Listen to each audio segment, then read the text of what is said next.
Julian Baggini is a writer, philosopher, and a co-founder of the Philosophers Magazine. He is academic director of the Royal Institute of Philosophy and an honorary research fellow at the University of Kent. He holds a PhD from the University College London. Below, Julian shares 5 key insights from his new book, How to Think Like a Philosopher, 12 Key Principles for More Human Balance. 1. Good thinking is mainly about paying attention. Why is it that half a century after the height of civil rights movement, there was still a need to start the Black Lives Matter movement?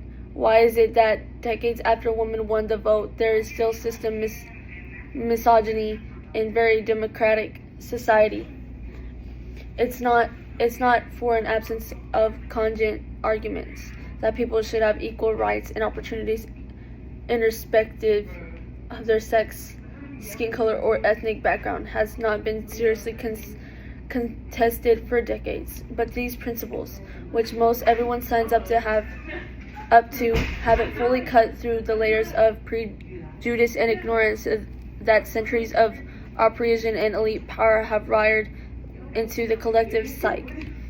Thinking clearly is one thing, taking something to heart is another.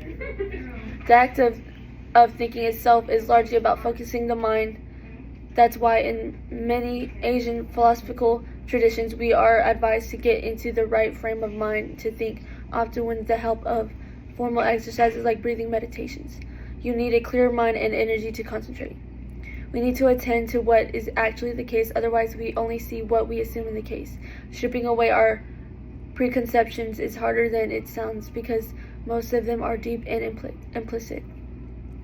Philosophy is often said to be about argument, but many of the greatest philosophers have simply noticed that what others have missed. Think of how both David Hume and Buddha observed that there is no singular unified inner I that constitute when you finish our essential self. Okay. Lack of attention also leads us up to conclusions about what follows from our observations. Many mistakes are made by not distinguishing between what something tells us and what we assume it actually means, or what follows from it. And of course, we have to look out for attention hijackers, the thing that distracts us from seeing clearly or looking at the right things. Finally, we need to attend what others have to say, especially those whose experiences are close to what it is you are actually thinking about. Respect them, but do not automatically defer to them. Breadth is depth. Good thinkers are breadth is depth. Good thinkers are electric. They do not restrict themselves to the insights of narrow form of expertise. They recognize that disciplinary boundaries are not nature's boundaries. They approach every issue from more than just one angle so that they think about the whole of it, not just a part. You can go deeper into an issue by focusing on the narrow part of it, or you can explore all its connections with other things.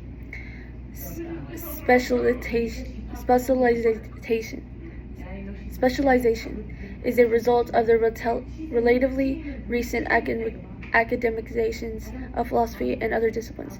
Historically, philosophers have cast their nets wide. Aristotle studied nature in a lagoon on the island of Lesbos, not reclining at home in Athens. Spinoza ground lenses dissected animals as well as concepts.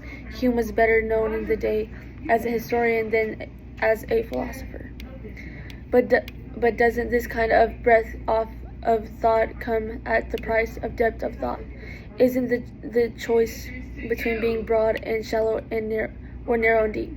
I don't think so. Think about how direction in space is relative. Up and down from one perspective is down and up from another. What your left is to right if you turn around 180 degrees. Now imagine a graph with 2 axes, one for breadth and the other for depth. Rotate 90 degrees. Now breadth axis is vertical, suggesting it is really measuring depth, and in a way it is. You can go deeper into an issue by focusing on a narrow part of it, or you can explore all its connections with other things to call one. Depth and other breadth is arbitrary. arbitrary. They are both ways of getting more understanding. There is a value in what we normally call depth and in what we call breadth. Going wide is not less rigorous than going deep. In fact, often it is more fruitful. We should think broadly with any shame because a breadth of thought is a kind of depth of thought. 3. Language can both help and hinder us. Ludwig Wittgenstein famously wrote, "Philosophical problems arise when language goes on a holiday." So do many other problems. When a war is called special military operation or an attempt to control the use of narcotics, hyperbolically called a war on drugs. This is actually happening in the world misrepresented. To think, well, we have to go to get our words right. This is why Confucius said that if he were to govern, the first thing he would do would be to rectify names. In other words, call things what they really are. Subtle inconcurrencies can lead to great misconceptions. Recorded crime is not the same as actual crime. Deaths attributed to a cause are not the same as deaths due to that cause, and reported incidents are not the same as actual incidents. Those who control the language control the debate. Often terms are contested. Simply insisting that they have one of the contested meanings is a powerful way of shutting down debate. Take the question of what is the right way to think about the sex and gender trans people. On one side, there are some people saying trans man is a man, a trans woman a woman, period, no debate.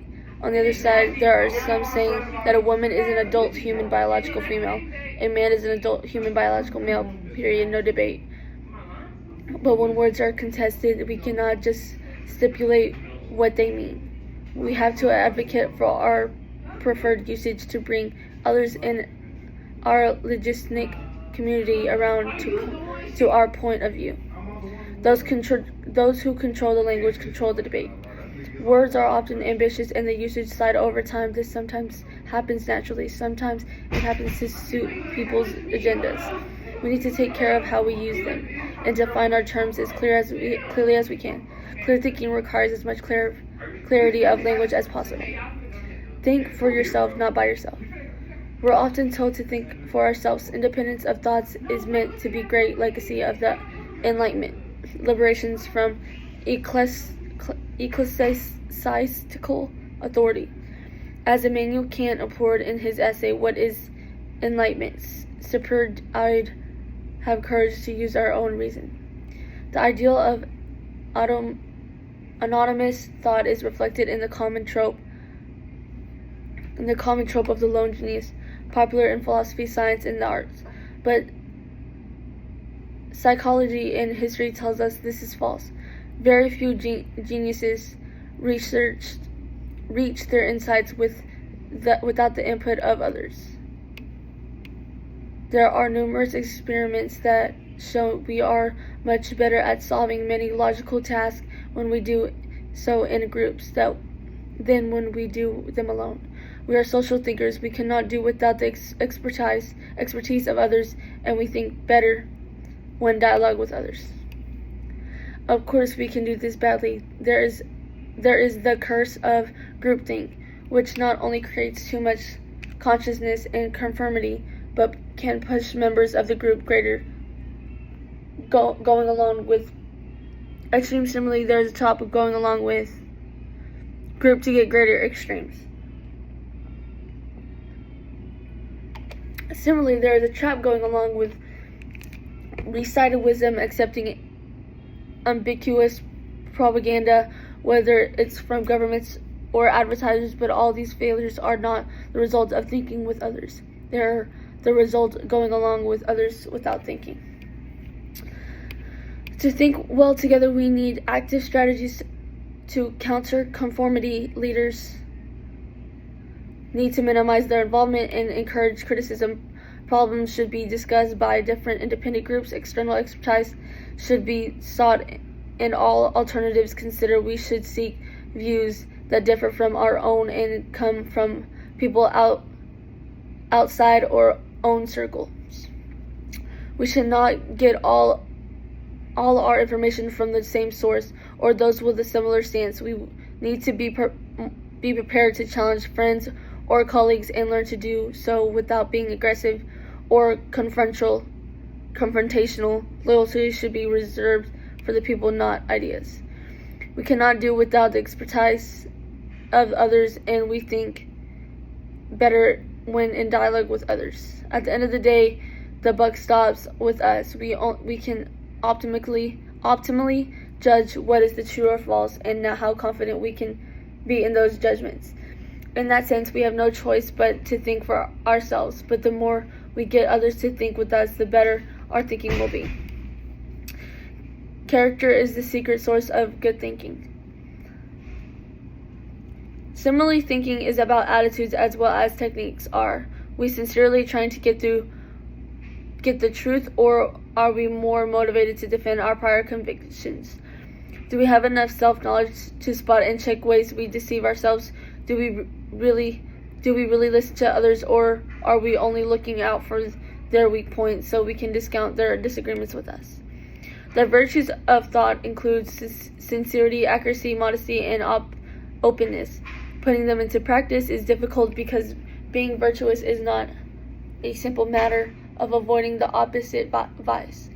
As both Aristotle and Confucius understood, for almost every virtue there is not an opposite vice, but an excess and a deficiency.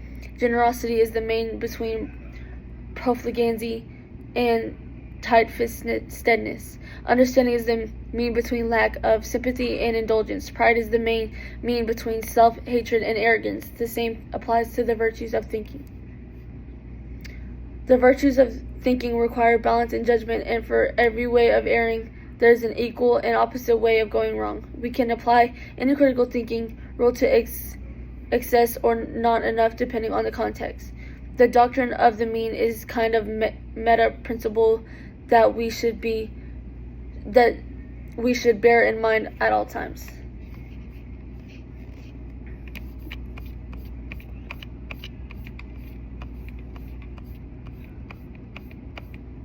How to think like a philosopher, 12 key principles for more humane balance and rational thinking.